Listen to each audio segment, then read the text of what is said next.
बनल बा मिजाज रानी तोहरो से त काहे का बेट करेलू बानी संगे संगे तू कहता अंगे अंगे त काहे का डेट धारेलू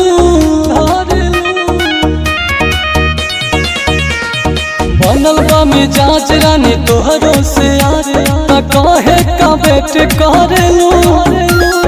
बानी संगे संगे तू कहता अंगे अंगे त काहे का डेट धारेलू चाहे तू है वो है लागल बमू है हट जन नजरिया से छुई जनी राजा सरिया खुल जाता कमरिया से जाही नलिया दी राजा लाली में किसी बजरिया से छुई जनी राजा सरिया खुल जाता कमरिया से।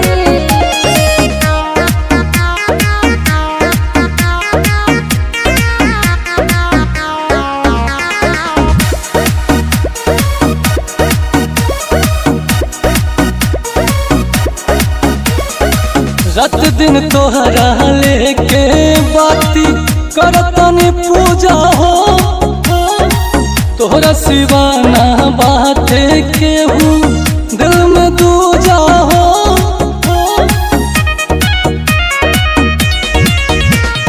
राहे दसैया हमसे बनावे के मीठी मीठी बतिया हो लेके घूमेला संगे संगे दूध को सवतिया हो मारल बाराजा जी तोहर मतिया हो छुआ ये राजा हमरा से पांजा लबू बस जरिया से छुई जन राजा सरिया खुल जाता कमरिया से छुई जन राजा सरिया खुल जाता कमरिया से कमरिया से।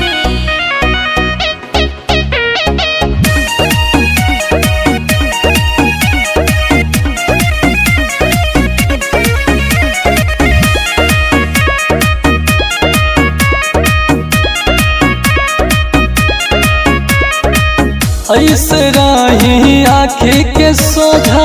हमारा नजरा से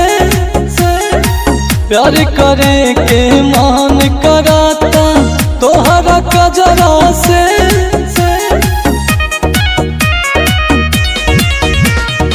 अजित बला मुजद करबा जिद चल जाए घरे हो